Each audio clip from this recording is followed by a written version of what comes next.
నమస్తే, welcome to our channel. Pawan Kalyan ఇక సినిమాలు ఆపేయాలి, లేకపోతే ఏదైనా సినిమాలు తీసేటట్లయితే పెద్ద పెద్ద హీరోలు కావచ్చు, కాంబినేషన్లు కావచ్చు, పాన్ ఇండియా సినిమాలు కావచ్చు, ఇలాంటి సినిమాలే తీయాలి. ఇక మేము పవన్ కళ్యాణ్ని భరించలేమని ఇన్ని రోజులు పవన్ కళ్యాణ్ అనే వ్యక్తిని భుజస్కంధాలపై మోసినటువంటి ఫ్యాన్స్ ఎవరైతే ఉన్నారో, సోకాల్డ్ ఫ్యాన్స్ ఎవరైతే ఉన్నారో, కల్ట్ ఫ్యాన్స్ ఎవరైతే ఉన్నారో, వాళ్ళే మొన్న సోషల్ మీడియాలో విపరీతంగా ట్రోల్ చేయడం అయితే జరిగింది.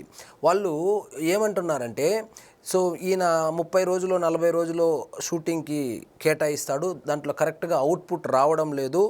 అదేవిధంగా ఇతర హీరోలతో పోల్చుకుంటే ఆ అవుట్పుట్ కావచ్చు, ఆ సినిమాకు వచ్చేటువంటి కలెక్షన్లు కావచ్చు, అవి ఆశాజనకంగా లేదు, మేము తలెత్తుకోలేకపోతున్నాము. కాబట్టి దయచేసి చేస్తే మంచి సినిమాలు తీయండి, లేకపోతే సినిమాలు ఆపేయండి అని చెప్పి సోషల్ మీడియాలో ట్రెండ్ చేయడం జరిగింది. దానికి దెబ్బకు పవన్ కళ్యాణ్ గారు ఏదో సురేందర్ రెడ్డి గారితో కమిట్ అయినటువంటి సినిమా ఏదైతే ఉందో అది కూడా ఇప్పుడు హోల్డ్లోకి వెళ్ళినట్లయింది. సో దీనివల్ల వీళ్ళు సాధించింది ఏంటంటే, ఆయనకు వచ్చేటువంటి 50 కోట్లు 60 కోట్లు 100 కోట్లు ఆ రెమ్యునరేషన్ ఏదైతే ఉండేదో ఆ సురేందర్ రెడ్డి సినిమాకు, దాంట్లో మట్టి కొట్టడం జరిగింది. సో పవన్ కళ్యాణ్ గారు ఎప్పటి నుంచో చెప్తా ఉన్నారు, సో సినిమాలు అనేది ఆయనకు జీవనాధారము. నేను ఇప్పుడు పవన్ కళ్యాణ్ గారు సినిమాలు ఆపేసి ఏం చేయాలి? పంచాయతీరాజ్ మినిస్టర్గా పంచాయతీలు చేసి డబ్బులు సంపాదించాలా, లేకపోతే అటవీ శాఖ మంత్రిగా రెడ్ శాండిల్ స్మగ్లింగ్ చేసి ఆ రెడ్ శాండిల్ స్మగ్లర్లతో టైఅప్ అయ్యి ఏమైనా డబ్బులు సంపాదించాలా, లేకపోతే సైన్స్ అండ్ టెక్నాలజీ మినిస్టర్తో దందాలు చేసుకొని ఏమైనా డబ్బులు సంపాదించాలా? ఏ విధంగా డబ్బులు సంపాదించాలి? మీకు ఆయన అవినీతి పరుడుగాను ఉండకూడదు, సినిమాలు కావాలంటే కుదరదు కదా. సో వాస్తవంగా పవన్ కళ్యాణ్ గారు నిజంగా అనుకుని సినిమాలు ఆపేసి అటవీ శాఖ మంత్రి బాధ్యతలుగా 100% అంటే కాంటెంపరీ మన వైఎస్ఆర్సీపీ అటవీ శాఖ మంత్రి ఏం చేశాడో అది చేస్తే సాయంత్రం 6 గంటల కల్లా ప్రతిరోజు 2 కోట్ల రూపాయలు మూడో కంటికి తెలియకుండా ఇంటికి వచ్చి చేరుతుంది. కానీ ఆయన అలా చేయలేడు కాబట్టే ఇలా చేస్తూ ఉన్నాడు. మీరు ఇతర హీరోలతో పోల్చుకోవడానికి, మీరు ఇతర హీరో ఫ్యాన్స్తో ఫ్యాన్ వార్స్ చేసుకోవడానికి, మీ కాలక్షేపం కోసము ఆయన్ని ఆ సినిమా తీ ఈ సినిమా తీ అంటే ఆయన ఎప్పుడో చెప్పేశాడు, నేను చాలా చిన్న హీరోనే ఆయనే చెబుతా ఉంటే మిమ్మల్ని ఎవరు కంపేర్ చేసుకోమన్నారు ఇతర హీరోలతో, ఇతర హీరో కలెక్షన్లతో? మీ ఫ్యాన్ వార్స్ కోసము మీరు వీళ్ళంట తలెత్తుకొని తిరగలేకపోతా ఉన్నారంట. సో ఎందుకు తలెత్తుకొని తిరగలేకపోతా ఉన్నారు? ఆయనే చెప్పాడు. ఆయన ఏం చెప్పాడంటే, నేను అన్ని రోజులు కేటాయించలేను. ఇప్పుడు వాస్తవంగా ఉస్తాద్ భగత్ సింగ్ డైరెక్టర్ని తిడతా ఉన్నారు. డైరెక్టర్ది ఏం తప్పు ఉంటుందండి?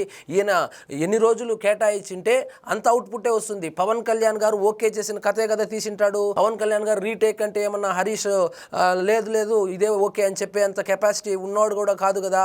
మీరు హరిహర వీరమల్లు విషయానికి వచ్చిన పవన్ కళ్యాణ్ గారు స్క్రిప్ట్లో చేయబెడతాడు, పెడతాడు.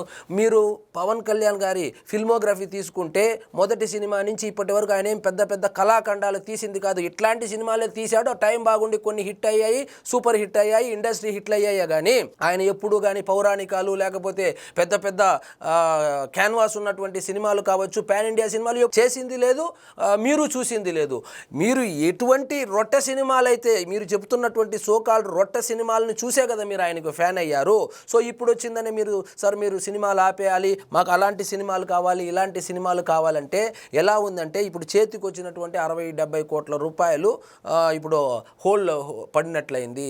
సో వాళ్ళు మీ దెబ్బకు ఆ సినిమాను పోస్ట్ పోన్ చేస్తారో, లేకపోతే కనుక నెక్స్ట్ ఓజీనే చేస్తారో. ఇప్పుడు మీరు ఓజీ కూడా తీసుకుంటే ఓజీకి కూడా ఇచ్చింది 30 రోజులు 40 రోజులే ఉంటుంది. సో మీరు ఓజీ అయినా, లేకపోతే ఉస్తాద్ భగత్ సింగ్ అయినా, ఇంకొక బ్రో అయినా, మీకు ఆ సినిమాలు అదేమి రుచించక ఉండకపోవచ్చు కాక, మీరు భీమ్లా నాయక్ ఎలక్షన్ తర్వాత ఆయన ఓడిపోయిన తర్వాత వచ్చినటువంటి సినిమాలు మీకు నచ్చినా నచ్చకపోయినా ఆయన్ని ఈరోజు ఉప ముఖ్యమంత్రి చేయడానికి, పార్టీ నడవడానికి ఉపయోగపడినటువంటి సినిమాలు.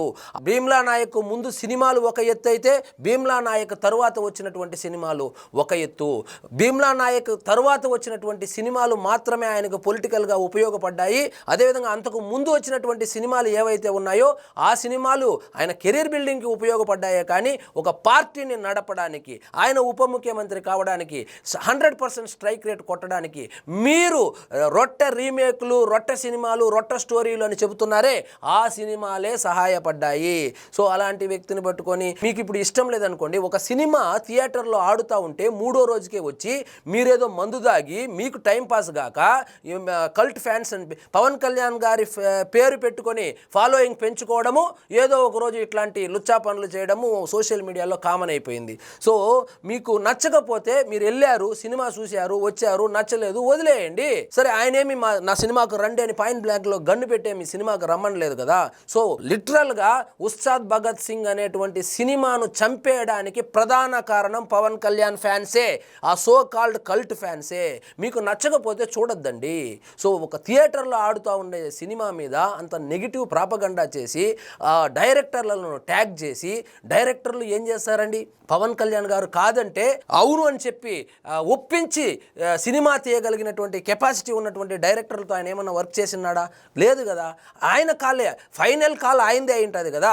మీకు పవన్ కళ్యాణ్ గారిని ట్యాగ్ చేసి తిట్టేటువంటి అంత దమ్ము లేదో, లేకపోతే ముఖం మీద ఉమ్ముతారు మిగతా ఫ్యాన్స్ అనే మీరు డైరెక్టర్లను లేకపోతే ప్రొడ్యూసర్లను ఇలా ట్యాగ్ చేస్తూ నాకు ఆ సినిమా నచ్చలేదు, ఈ సినిమా నచ్చలేదు. ఆయన నెక్స్ట్ కూడా మీరు ఎక్కువగా ఊహించుకోవద్దండి. ఆయనే చెప్పాడు, నేను పెద్ద హీరో కాదురా స్వామి అని ఆయనే చెప్పుకుంటా ఉంటే నువ్వు నీ ఈగో సాటిస్ఫై అవ్వడం కోసము నువ్వు పాన్ ఇండియా హీరోలతో కంపేర్ చేసుకుంటూ నువ్వు శనివారం ఆదివారం మందు దాగి ఆ కలెక్షన్లో ఆ రికార్డులు తోటకూర అని చెప్పి నువ్వు సోషల్ మీడియాలో సొల్లేసుకోవడానికి పవన్ కళ్యాణ్ గారి పేరు వాడుకోవడం ఎంతవరకు సమంజసము? అదేవిధంగా పవన్ కళ్యాణ్ గారి పేరు వాడి ఫాలోవర్స్ వచ్చిన తర్వాత జనసేన పార్టీకి కావచ్చు, పవన్ కళ్యాణ్ గారికి కావచ్చు, ఏదైనా ఒక 10 పైసలు పనికొచ్చే పని చేయాలే కానీ ఆయన పేరు డ్యామేజ్ అయ్యే విధంగా, అదేవిధంగా జనసేన పార్టీకి డ్యామేజ్ అయ్యే విధంగా ఈ విధంగా ప్రవర్తించడం. కొంతమంది అయితే పెద్ద హ్యాండిల్స్ ఉంటాయి అన్ని సోషల్ మీడియా ప్లాట్ఫామ్స్లో, వాళ్ళు పార్టీ వ్యతిరేక పోస్టులు పెడతా ఉంటారు, జనసేన వ్యతిరేక పోస్టులు పెడతా ఉంటారు, పవన్ కళ్యాణ్కే సూచనలు ఇస్తూ ఉంటారు. పవన్ కళ్యాణ్ మీ సూచనలు సలహాలు వినింటే ఇంకొకసారి ఓడిపోయేవాడు. మీ సూచనలు సలహాలు వినకుండా సొంత తెలివితేటలతో ఎన్నికలకు వెళ్ళాడు కాబట్టి 100% స్ట్రైక్ రేట్ కొట్టాడు, ఉప ముఖ్యమంత్రి కాగలిగాడు. కాబట్టి సో ఆయనకి ఏమి చేయాలో, ఎంతవరకు చేయాలో అన్ని క్లారిటీతోనే రాజకీయాల్లోకి వచ్చాడు, సినిమాలు తీస్తూ ఉన్నాడు. అనవసరంగా ఒక సినిమాను చంపేశారు. పవన్ కళ్యాణ్ ఫ్యాన్స్ అనే చెప్పను కానీ మెగా ఫ్యాన్స్ చేయవలసినటువంటి పని, నందమూరి ఫ్యాన్స్ ఉన్నారు కదా, వాళ్ళ దగ్గర ట్యూషన్ తీసుకోవాలి. వాళ్ళు ఏ విధంగా సినిమాని ప్రమోట్ చేసుకుంటారు, ఏ రోజైనా వచ్చి ఈ సినిమా బాగాలేదు, ఆ సినిమా బాగాలేదని డైరెక్టర్లకు ట్యాగ్ చేసి ఏమైనా గొడవలు పడతా ఉన్నారా? చూసి నేర్చుకోవాలా. అంటే ఎలా ఉందంటే ఇప్పుడు చేతికి వచ్చిన సినిమా పోయింది. సో మీరు సినిమాలు ఆపేసి దందాలు చేస్తే మీకు ఒకటే ఆప్షన్ ఉంటుంది, ఒక కరప్టెడ్ పొలిటీషియన్గా మిగిలిపోవాల్సి వస్తుంది. మీ మాట విని కనుక, మీ మాట కనుక వింటే, మీ మాట వినడనుకోండి, వినింటే ఉప ముఖ్యమంత్రి కూడా అయ్యేవాడు కాదు. మీ మాట విని కనుక ఆయన కనుక సినిమాలు ఆపేసి రాజకీయాలే చేయాలంటే డబ్బులు కావాలి, డబ్బులే కావాలంటే కరప్షన్ చేయాలి, కరప్షన్ చేస్తే he will be the corrupted politician. అంటే తేడా ఉండదు. మళ్ళీ మా ఓడు నిజాయితీ పరుడు ఇలాంటి సొల్లు మాటలు చెప్పుకోవడానికి ఆస్కారం కూడా ఉండదు.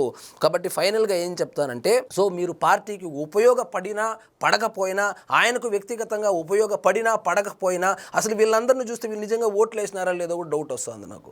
సో ఆయనకి డ్యామేజ్ కలిగే విధంగా ప్రవర్తించడం అనేది మంచి పద్ధతి కాదు. మారండి. ఆయన ఎప్పుడో మారాడు, ఆయనే చెప్తా అన్నాడు. ఆయన మాట కూడా వినకపోతే ఇంకా ఏం మాట్లాడతాం?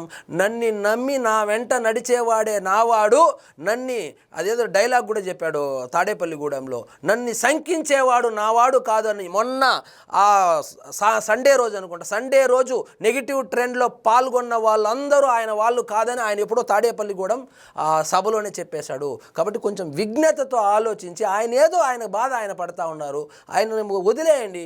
ఆయన ఒక పక్క రాజకీయాలు, ఒక పక్క సినిమా, 30 రోజులే ఇస్తాడా, రోజుకు 3 గంటలే ఇస్తాడా? ఉన్న సమయంలో ఆయన 2 చేసుకుంటా వెళ్తా ఉంటే ఆయన తినే తిండిలో మట్టి కొట్టినట్లయింది మొన్న వ్యవహారము. సో ఇదండి ఈరోజు మన టాపిక్. మీకు ఈ వీడియో నచ్చినట్లయితే లైక్ చేయండి, షేర్ చేయండి, ఛానల్ మాత్రం సబ్స్క్రైబ్ చేసుకోవడం మర్చిపోవద్దు.